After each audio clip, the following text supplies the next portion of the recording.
Welcome to Vedanta coaching academy Sundarnagar. मेरा नाम है लीना और मैं पढ़ाऊंगी आपको इकोनॉमिक्स के बारे में। सबसे पहले जान लेते हैं इकोनॉमिक्स है क्या।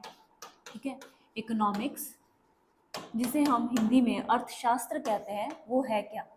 सिंपल शब्दों में अगर मैं कहूँ तो इकोनॉमिक्स ये स्टडी करता है किस चीज़ को, तीन चीज़ों के बारे में बात करेगा। एक प्रोडक्शन के बारे में, एक आपकी कंजप्शन के बारे में और exchange of goods and services. ठीक है, तो इकोनॉमिक्स क्या है? यह एक सब्जेक्ट है जो आपका पढ़ता है प्रोडक्शन के बारे में, कंजप्शन के बारे में और exchange of goods and services के बारे में। अब ये इनके बारे में पढ़ क्यों रहा है? Because there is scarcity scarcity of resources. Resources की कमी है। रिसोर्सेज की कमी होने के साथ साथ उन्हीं रिसोर्सेज का अल्टरनेटिव यूज भी है। अल्टरनेटिव यूज भी है। तो इकोनॉमिक्स का काम क्या है? इन स्केयर रिसोर्सेज को, जिनके अल्टरनेटिव यूजेस भी हैं, उनको किस तरह से एलोकेट करना है। एलोकेट कहाँ करेंगे? Production, consumption, exchange of goods and services के अंदर। ठीक है, तो आसान शब्दों में इकोनॉमिक्स क्या है? It is the study of how societies use these scarce resources to produce valuable commodities and distribute them among different people। ठीक है, अब बात उठती है कि ठीक है इकोनॉमिक्स तो लग गया पता क्या चीज है, ये इकोनॉमी क्या चीज है। ठीक है, इकोनॉमी क्या चीज है? देखो, इकोनॉमिक्स क्या है? It is a theoretical version. Economy क्या है? उसी चीज का प्रैक्टिकल वर्जन। इट मीन्स वह सिस्टम जहां पर ये एक्टिविटीज, कौन सी एक्टिविटीज? प्रोडक्शन, कंजम्पशन, ठीक है, कंजम्पशन और आपका एक्सचेंज हो रहा है गुड्स एंड सर्विसेज का। ठीक है, सो इकोनॉमी क्या है? It is a system where these three activities took place. ठीक है, इट इज सिंपल। और सिंपली क्या कह सकते हो कि ये इकोनॉमिक्स थ्योरेटिकल वर्जन है, इकोनॉमी आपका प्रैक्टिकल वर्जन है। ठीक है, उसके बाद अब क्या देखते हैं? अब इकोनॉमिक्स की या फिर किसी भी इकोनॉमी की तीन सेंट्रल प्रॉब्लम्स होती हैं। ठीक है, ये ध्यान में रखना है। हमारे पास किसी इकोनॉमी की तीन सेंट्रल प्रॉब्लम्स है। पहली प्रॉब्लम क्या है? What to produce. What to produce. Second है how to produce. How to produce. Then third आता है आपका फॉर whom टू प्रोड्यूस। किसके लिए बनाना है।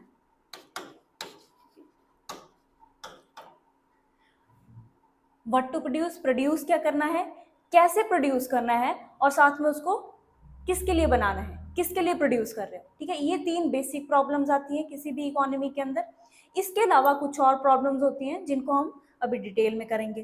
बट पहले क्या देख लेते हैं कि इकोनॉमी के जो हमने अभी पढ़ा कि सेंट्रल प्रॉब्लम्स थी। ठीक है, अब हम क्या जानना चाहते हैं? अब हम देखना चाहते हैं कि इकोनॉमी जो सब्जेक्ट है इकोनॉमिक्स, वो क्या क्या चीजें कवर करता है। वो आपका पूरा एरिया कवर करेगा। पहला तो जिसको कहते हैं माइक्रो इकोनॉमिक्स। ठीक है, माइक्रो इकोनॉमिक्स, ये माइक्रो इकोनॉमिक्स के बारे में पढ़ता है। दूसरा आप पढ़ते हैं मैक्रो इकोनॉमिक्स के बारे में। तीसरा आप पढ़ते हो इंडियन इकोनॉमी। ठीक है, देन आपका इंटरनेशनल इकोनॉमी। फिर उसके बाद आता है आपका पब्लिक फाइनेंस। मतलब आपको मैं सिर्फ ये बताना चाहती हूँ कि इकोनॉमिक्स एक छोटा सब्जेक्ट नहीं है, ये काफी सारे पहलुओं को कवर करता है। और हम शुरुआत करेंगे अपनी इंडियन इकोनॉमी से। ठीक है, जो आपको मैंने सेंट्रल प्रॉब्लम्स बताई, थोड़ा थोड़ा आइडिया दे दिया अभी, उन चीजों को हम माइक्रो इकोनॉमिक्स में, मैक्रो इकोनॉमिक्स में डिटेल में चीजें करेंगे वो। पर फिलहाल हम शुरुआत करेंगे इंडियन इकोनॉमी से। ठीक है, तो इंडियन इकोनॉमी में पहले हम ये जान लेते हैं कि इकोनॉमी कितने प्रकार की होती है। ठीक है, इकोनॉमी कितने प्रकार की है? इकोनॉमी के हैं मेनली आपके तीन प्रकार। ठीक है, तीन प्रकार किस तरह के हैं? एक तो आती है आपकी कैपिटलिस्टिक इकोनॉमी। ठीक है, कैपिटलिस्टिक इकोनॉमी। दूसरी आएगी आपकी सोशलिस्टिक इकोनॉमी, सोशलिस्टिक इकोनॉमी, और तीसरी आएगी आपकी मिक्स्ड इकोनॉमी।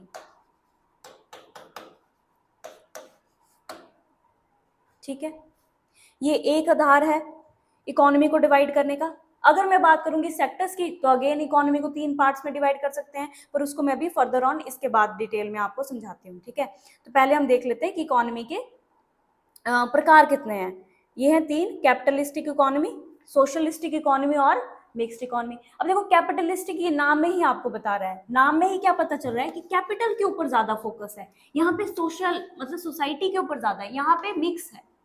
नाम से थोड़ा आइडिया ले सकते हो, पर फिलहाल अगर मैं इसके फीचर्स की बात करूं तो कैपिटलिस्टिक इकोनॉमी का मतलब क्या है, यहाँ पे है फ्री मार्केट।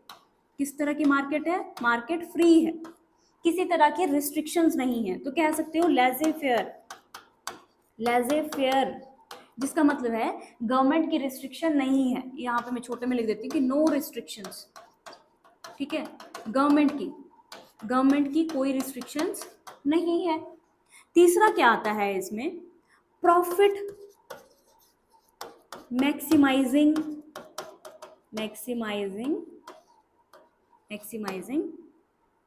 मोटिव।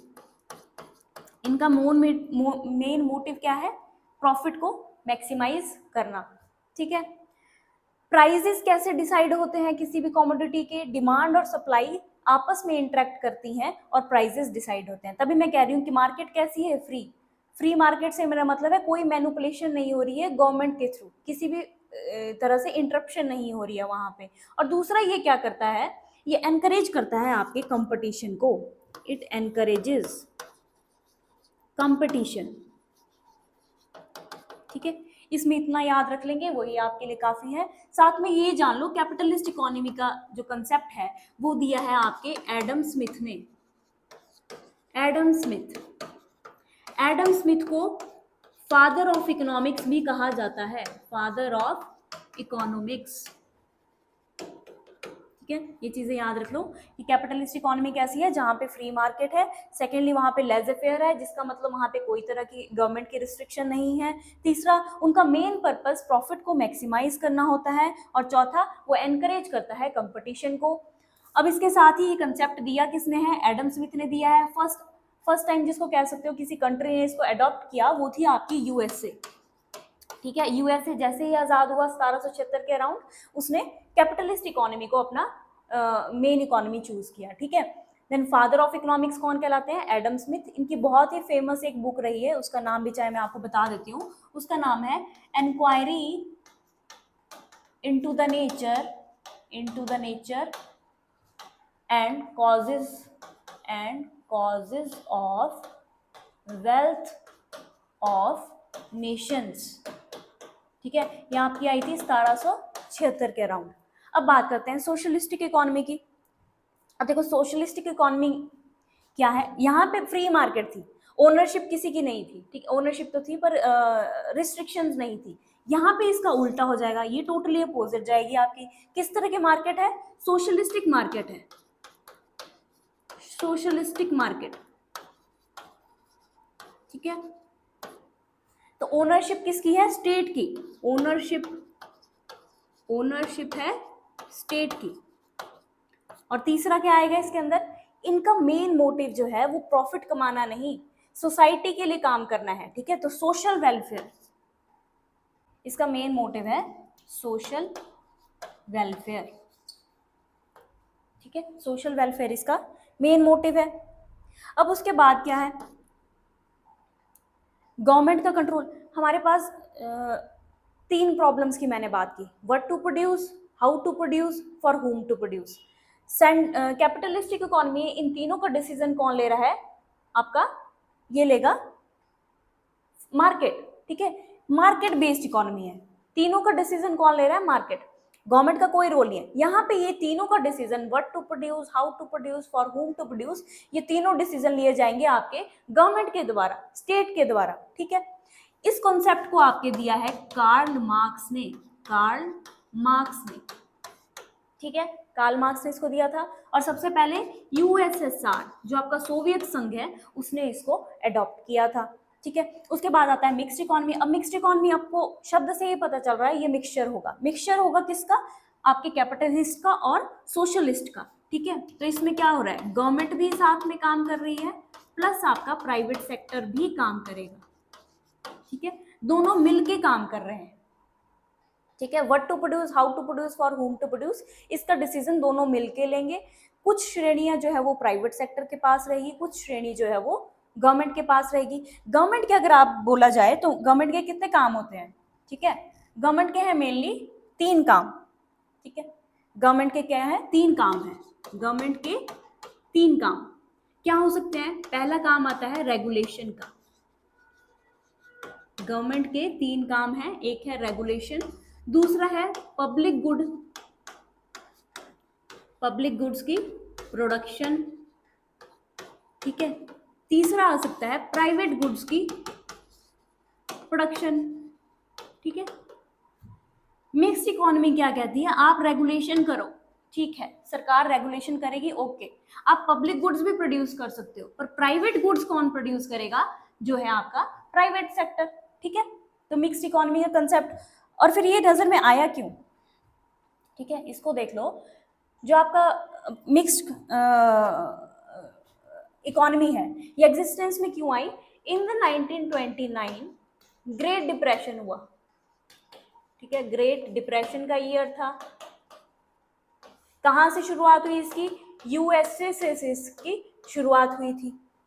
अब हुआ क्या, यूएसए में आ गया डिप्रेशन और वहां पे थी कैपिटलिस्टिक इकोनॉमी, और उनका मेन काम क्या था कि मार्केट अपने आप सब कुछ डिसाइड कर देगी, पर वो फिक्स नहीं कर पाई। जब वो फिक्स नहीं कर पाई तो आपके केन्स एक इकोनॉमिस्ट रहे, उन्होंने क्या कहा कि गवर्नमेंट को और साथ में प्राइवेट सेक्टर को, दोनों को मिलके काम करना पड़ेगा। जब आपके प्राइवेट सेक्टर अगर इन्वेस्टमेंट नहीं कर पा रहा तो गवर्नमेंट सेक्टर अगर इन्वेस्ट करेगी तो क्या होगा? इकोनॉमी ग्रो करेगी। ठीक है, इतना डिटेल में नहीं जाएंगे, पर मोटा मोटा इनका हम देख लीजिए, कैपिटलिस्टिक इकोनॉमी कैसी है, सोशलिस्टिक कैसी है और मिक्स्ड इकोनॉमी कैसी होती है। ठीक है, गवर्नमेंट का हमने रोल देख लिया कि गवर्नमेंट मेनली 3 रोल आपके प्ले करती है। ठीक है, ये चीज क्लियर होगी। उसके बाद अब हम कवर करेंगे, अब है types of economy on the basis of sector. ठीक है, एक minute just, types of economy on the basis of sector. कितने तरह के सेक्टर होते हैं? अगेन मेरे पास 3 तरह के सेक्टर हैं। ठीक है, किस तरह के? प्राइमरी सेक्टर, एक हो गया प्राइमरी सेक्टर, एक हो गया सेकेंडरी सेक्टर, और तीसरा आ गया मेरा टेरिशरी सेक्टर। Tertiary sector. ठीक है, प्राइमरी सेक्टर किस तरह का सेक्टर है? जहां पर सारी की सारी जो जब आप जमीन से जुड़े हो, ठीक है, जमीन से जुड़े हो, इसको किस तरह से लेंगे? एक सेकेंड, हाँ, जब आप इन्वॉल्व होते हो नेचुरल रिसोर्सेज के साथ, नेचुरल रिसोर्सेज के साथ। ठीक है, अब प्राइमरी सेक्टर में अगर मैं बात करूंगी तो सबसे पहले नाम आ जाएगा एग्रीकल्चर सेक्टर का। अब एग्रीकल्चर सेक्टर क्या है? वो किस तरह के सोर्सेज को कन्वर्ट कर रहा है? नेचुरल रिसोर्सेज को, एंगेज है direct use of natural resources में। इसी तरह से आ जाएगी आपकी फार्मिंग, आ जाएगी फिशिंग, फॉरेस्ट्री, माइनिंग, ये सब किसका पार्ट है? ये प्राइमरी सेक्टर का पार्ट है। ठीक है, तो प्राइमरी सेक्टर क्लियर हो गया। देन आता है आपका सेकेंडरी सेक्टर, जो आपका फोकस करेगा यूज ऑफ प्राइमरी सेक्टर को रॉ मटेरियल की तरह। ठीक है, प्राइमरी सेक्टर के प्रोडक्ट्स को, प्राइमरी सेक्टर के प्रोडक्ट्स को एज रॉ मटेरियल। ठीक है, सेकेंडरी सेक्टर क्या कर रहा है? प्राइमरी सेक्टर के जितने भी रॉ प्रोडक्ट्स हैं उनको रॉ मटेरियल की तरह यूज कर रहा है। अब जैसे नेचुरल रिसोर्सेज से आपके धान निकला, ठीक है, आपके पास चावल निकला, ठीक है, उन सबको प्रोसेस करना किस में आएगा? सेकेंडरी सेक्टर में। देन टेरिशरी सेक्टर में क्या आएगा? इसमें कोई कन्वर्जन नहीं हो रहा, प्रोडक्ट तैयार नहीं हो रहा, बट ये इन दोनों के बीच में एड की तरह काम करेगा, ठीक है। प्राइमरी और सेकेंडरी के बीच में टर्शियरी सेक्टर एड की तरह काम करता है। अब जैसे क्या, ट्रांसपोर्टेशन, ट्रांसपोर्टेशन हो गया, कम्युनिकेशन, ठीक है। अब ये किस तरह की है, ये सेवाएं हैं, तो ये सर्विस सेक्टर कह सकते हो, ठीक है। आसान शब्दों में टर्शियरी सेक्टर क्या है, सर्विस सेक्टर को ही इंक्लूड करता है। अब उसके बाद हम देखेंगे, इतना क्लियर हो गया कि इकोनॉमी क्या है, ठीक है, इकोनॉमिक्स क्या है, उसकी प्रॉब्लम्स क्या हैं। अब हम जान लेते हैं एक कॉन्सेप्ट को, ग्रोथ क्या चीज है, ठीक है। ग्रोथ, ग्रोथ यह एक शब्द है, और दूसरी तरफ एक और शब्द है डेवलपमेंट, ठीक है। ज्यादातर लोग इसको इंटरचेंज करके यूज करते हैं, मतलब एज ए सिनोनिम यूज कर लेते हैं, पर इनका शब्द इकोनॉमिक्स के अंदर बिल्कुल ही डिफरेंट है। डिफरेंट किस तरह से है, ग्रोथ का मतलब क्या है आपका, जब आप नंबर्स में बात करेंगे तो वो आपकी ग्रोथ होगी, ठीक है। क्वांटिटेटिव टर्म्स ऐसा बोल सकते हो, क्वांटिटेटिव टर्म्स, ठीक है। एग्जाम्पल किस तरह से ले सकते हो, अब मैं कहती हूँ कि बच्चा ग्रो कर रहा है, ठीक है। बच्चा ग्रो कर रहा है का मतलब क्या है, उसकी एज बढ़ रही है, उसका वेट बढ़ रहा है, उसका साइज बढ़ रहा है, ये किस तरह के नंबर्स हैं, ग्रोथ के इंडिकेटर्स। वो बता रहा है आपको कि वो बड़ा हो रहा है, साइज में बड़ा हो रहा है, एज में बड़ा हो रहा है, ठीक है। या फिर कह लो कि किसी की जॉब लग गई, अब वो ग्रो कर रहा है, ठीक है। जॉब में ग्रो कैसे कर रहा है वो, कि अब पहले उसको 10,000 मिलते थे, अब उसको 15 मिल रहे हैं, 20 मिल रहे हैं, नंबर्स की बात हो रही है, तो वो ग्रोथ है, ठीक है। पर डेवलपमेंट में क्या होगा, it includes quantity as well as quality, ठीक है। क्वालिटी को भी इंक्लूड किया जा रहा है, एज वेल एज क्वालिटी।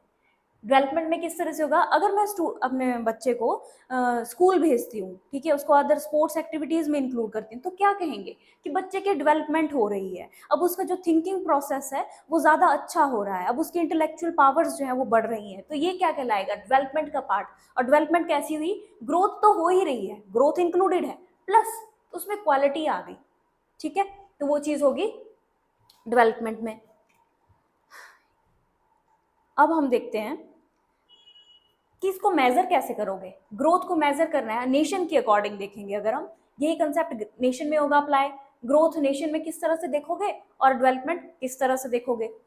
अब यहाँ पे मैंने कहा कि नंबर्स की बात हो रही है, क्वांटिटीज की बात हो रही है, तो किसी नेशन की अगर मुझे ग्रोथ जाननी है तो उसको कैसे मेजर किया जा सकता है, उसको मेजर कर सकते हो आप जीडीपी के थ्रू। जीडीपी क्या है आपका, gross domestic product, gross domestic product, इन शब्दों पे मैं अभी 2 मिनट में आती हूँ, ठीक है। Gross domestic product, national income, फिर आपका एनडीपी जो आपका national domestic product, domestic product, ठीक है।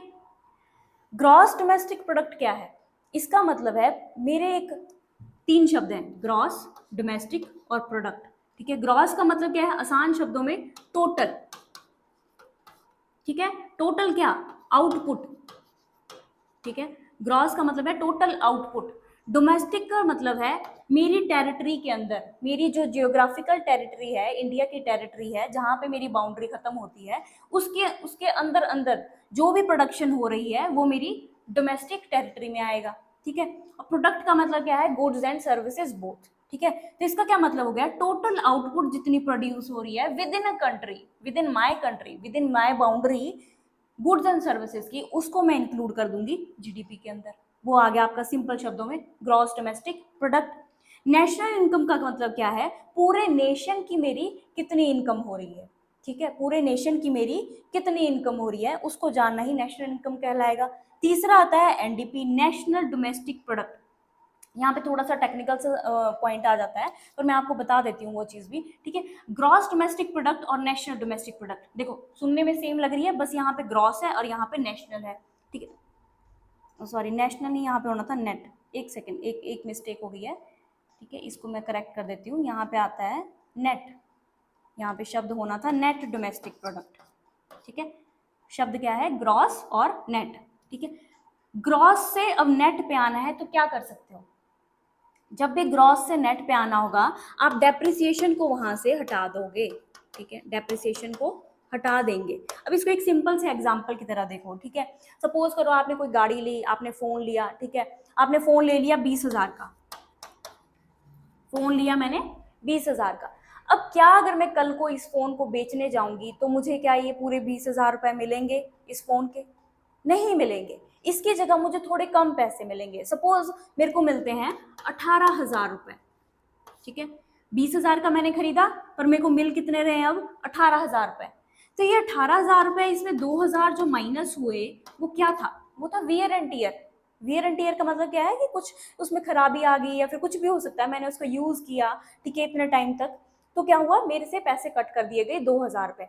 वही चीज यहाँ पे भी हो रही है कि टोटल आउटपुट जो आपने प्रोड्यूस करी उसमें भी तो कुछ ना कुछ डेप्रिसिएशन हो सकती है। वो थोड़े ना उसी टाइम पे मार्केट में चला गया, कुछ ना कुछ तो उसमें डेप्रिशिएट हुआ। उस चीज को करेंगे हम, उसको हम कहेंगे नेट डोमेस्टिक प्रोडक्ट। बाकी चीज सेम है, with in my territory product हो गया गुड्स एंड सर्विसेज, सिर्फ नेट शब्द का एक इसमें चेंज है।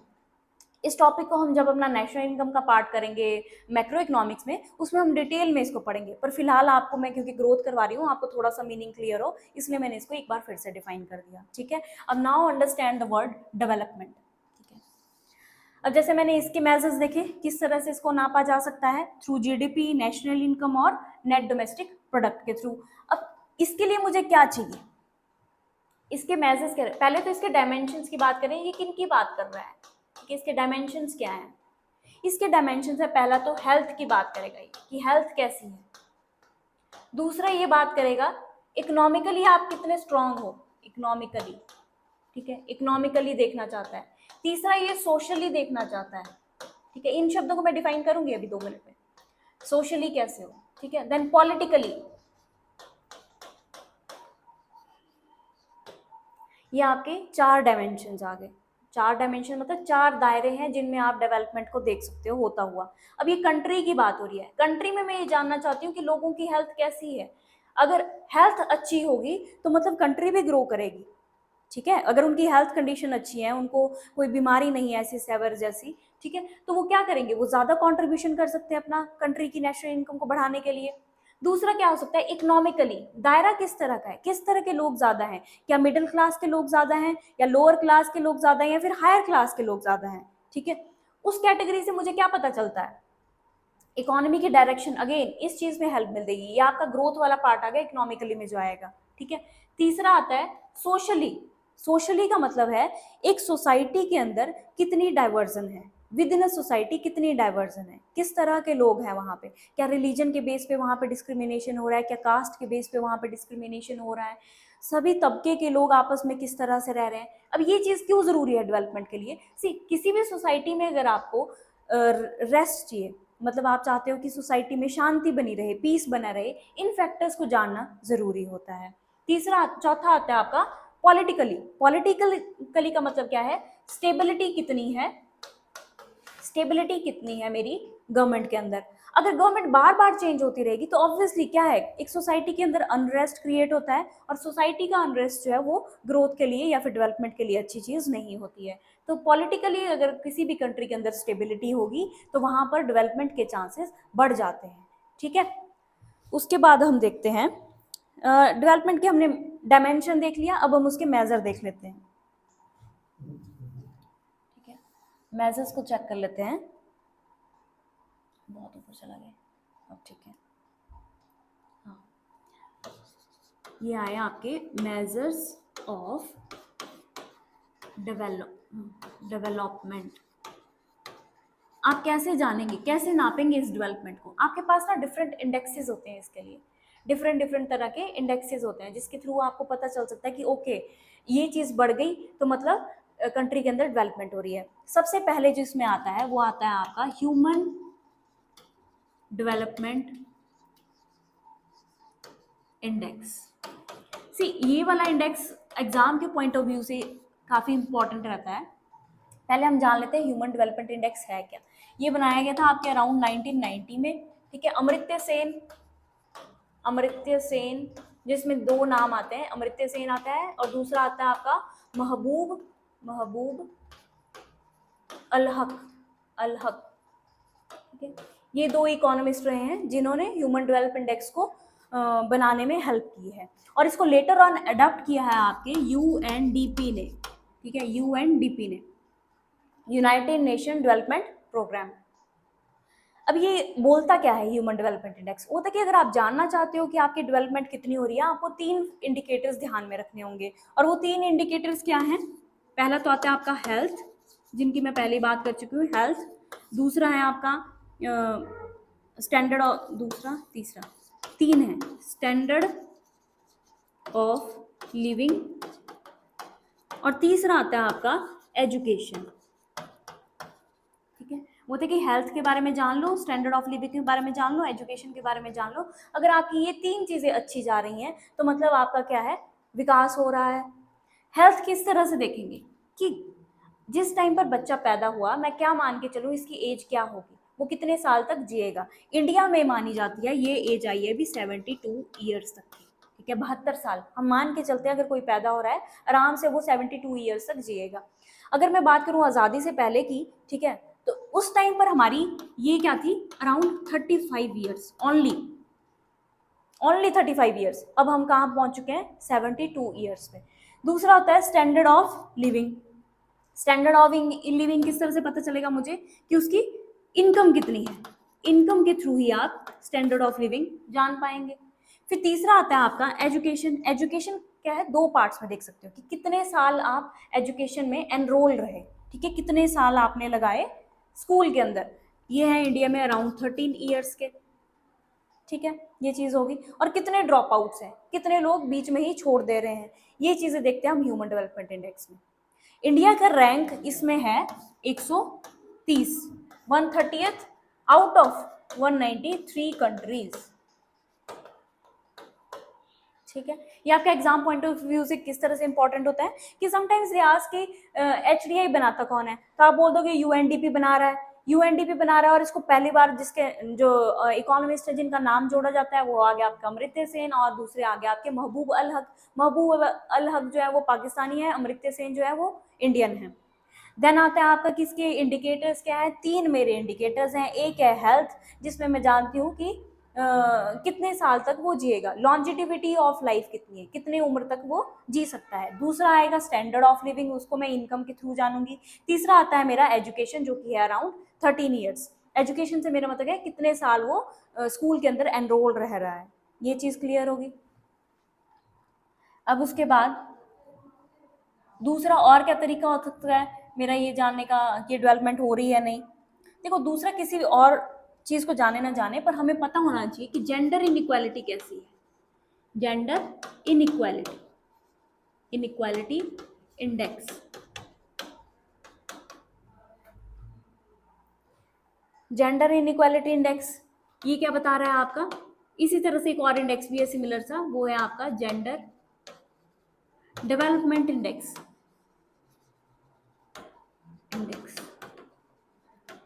ये दोनों कौन बना रहा है, यूएनडीपी।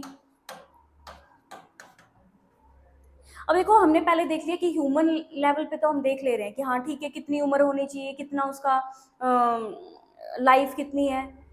लाइफ लंबी होने का मतलब क्या होता है कि अब उसको अच्छी हेल्थ फैसिलिटीज़ मिल रही हैं, उसको इजीली हॉस्पिटल तक की जितनी सेवाएं हैं वो इजीली अवेलेबल हैं। ठीक है, अब सेम चीज़ हम देख सकते हैं जेंडर में भी, कि जेंडर का डेवलपमेंट इंडेक्स क्या है। सेम चीज़ देखेंगे, हेल्थ सेम पैरामीटर रहेंगे, पर देखेंगे कैसे कि इंडिया में दोनों के बीच का गैप कैसा है, जेंडर के बेस के ऊपर गैप कैसा है। कुछ टाइम में मैं क्या करूँगी, पूरी की पूरी लिस्ट प्रोवाइड कर दूंगी कि इंडिया का रैंक कितना है, क्योंकि ये रैंक्स चेंज होते रहते हैं। ठीक है, तो हम लेटेस्ट लिस्ट के ऊपर काम करेंगे। In one PDF I will provide all the indexes और साथ में इंडिया की रैंकिंग। ठीक है, पर अभी ध्यान में आप मतलब थोड़ा सा समझ आ गया कि ग्रोथ क्या चीज़ होती है और डेवलपमेंट क्या चीज़ होती है। इसके बाद हम कवर करेंगे अब अपना, इसमें मैं नाम बता देती हूँ आपको डेवलपमेंट में और क्या क्या चीज़ें आती है, जैसे जेंडर इनइक्वालिटी, जेंडर डेवलपमेंट, फिर आगे आपका happiness index. Happiness index, happiness index क्या है, सिंपली आपका जीडीपी में से अगर आप माइनस कर देंगे अपनी एनवायरनमेंट के डिस्ट्रक्शंस को, ठीक है। फिर आता है आपका ग्रीन इंडेक्स, सॉरी मैंने उल्टा बोल दिया, ग्रीन इंडेक्स में आप माइनस करते हैं जीडीपी में से एनवायरमेंटल डिग्रेडेशन को, एनवायरमेंटल डिग्रेडेशन को, ठीक है। यहाँ पे आप करते हो जीडीपी से माइनस एनवायरमेंटल डिग्रेडेशन को। और हैप्पीनेस इंडेक्स में आप ये देखते हो कि लोग आपकी कंट्री के अंदर कितने हैप्पी हैं, उसको जानने के आपके पास 4 पैरामीटर हैं। और ये इंडेक्स दिया था आपके सिंगमे वांगमे नहीं जिंगमे सिंगे वांगचुक ने, जो आपके भूटान के किंग हैं, ठीक है। वो ये अराउंड 1970 उन्होंने इंडेक्स दिया था, अराउंड 1970s के, सॉरी मैक्रो इकोनॉमिक्स इसको हम सब्जेक्ट के साथ करेंगे। उसके बाद आती है आपकी markets, command economy, planned economy आपकी किस तरह की है, देयर इज वन सेंट्रल, इस चीज को हम करेंगे। जैसे आपकी स्टेट गवर्नमेंट है, मैंने कहा ना कि सोशलिस्टिक इकोनॉमी में क्या होता है, कमांड इकोनॉमी होती है। एक आपका जो डिसीजन लेगा what to produce, how to produce, for whom to produce, वो कौन ले रहा है, स्टेट गवर्नमेंट, ठीक है। इसके लिए नाम यूज होता है command economy, planned economy as well. Then mixed economy, इसको हम कर चुके हैं अभी। On the basis of primary, ये चीज भी हमने कर ली है अभी। यहाँ पे एक चीज मैंने आपको नहीं बताई शायद, एक सेकेंड, हाँ, क्वाटरनरी एक्टिविटीज किससे जुड़ी है, नॉलेज सेक्टर से। Research and development advance form of services involving specialised knowledge and technical skills किसके अंदर आएगा, क्वाटरनरी में, जहां पे आप अपने इंटेलेक्चुअल एस्पेक्ट को यूज कर रहे हो, ठीक है। उसके बाद आती है आपकी क्विनरी एक्टिविटीज, जिसमें क्या कहते हैं, gold collar professionals, they represent another sub division of tertiary sector, representing special and highly paid skills of senior business executive, जो हायर लेवल के आपके जॉब्स के ऊपर जो काम कर रहे हैं लोग, उनको डालेंगे आप क्विनरी एक्टिविटीज में, जो आपका किस तरह का डिसीजन ले रहे हैं, टॉप डिसीजन मेकर्स, ठीक है। इसके बाद on the basis of work condition, हाँ ये चीज भी रह गई है, ऑर्गेनाइज सेक्टर और अनऑर्गेनाइज सेक्टर, ये दो तरह के सेक्टर और होते हैं जिसपे आप इकोनॉमी को डिवाइड कर सकते हो। ऑर्गेनाइज सेक्टर का मतलब क्या है, जहां पे आप किसी ना किसी सिस्टम के अंडर हो, सिस्टम के अंडर होना, जहाँ पे आपकी पे पहले से डिसाइडेड है, आपको कुछ बेनिफिट्स मिल रहे हैं वो पहले से डिसाइडेड है, ठीक है। वो किसका पार्ट है, ऑर्गेनाइज का। और जो आपको सैलरी है वो आपको रेगुलर बेस पे मिल रही है, ठीक है। जैसे गवर्नमेंट एम्प्लॉय है या फिर इवन प्राइवेट एम्प्लॉय भी है, तो उसको क्या है, रेगुलर बेस पे सैलरी मिल रही है, मंथली वीकली उसका डिसाइडेड है पहले से ही। पर अनऑर्गेनाइज सेक्टर में ये चीज डिसाइडेड नहीं होती, उनको वेजेस मिलती हैं, ठीक है। या तो वो सेल्फ एम्प्लॉयड है, मतलब वो खुद से काम कर रहे हैं, या फिर किस तरह का वर्क है उनका, होम बेस्ड वर्क है। यहाँ पे होम बेस्ड वर्क में आपके ऑनलाइन जो जॉब करते हैं उनकी बात नहीं कर रही हूँ। होम बेस्ड का मतलब वो घर पे ही कुछ ना कुछ कर रहे हैं, जैसे घर पे काम करने वाले आपके वर्कर्स आ गए, ठीक है, सफाई करने वाले आ रहे हैं, कपड़े धोने वाले आ रहे हैं, वो उस तरह का काम कर रहे हैं, ठीक है, जो किसी एक सिस्टम का पार्ट नहीं है, ठीक है, they are not in a system. और इस तरह की जो सेक्टर है उसके अंदर इनकम कैसी होती है, लो होती है, अनस्टेबल होती है और इरेगुलर एम्प्लॉयमेंट होती है, कि आज है कल नहीं होगी क्या पता, ठीक है। पर जो आपका ऑर्गेनाइज सेक्टर है वहां पे ये सिस्टम प्रॉपरली मैनेज होता है। इवन अगर आपको रिजाइन करना है तो आपको पहले से इंटीमेट करना पड़ता है, पर यहाँ पे नहीं होता। यहाँ पे आपको, अब दिहाड़ी वाले वर्कर हैं, कोई भी निकाल सकता है, उनको कभी भी निकाल सकते हैं, ठीक है, अनलेस वो कॉन्ट्रैक्ट के अंदर आते हैं तो।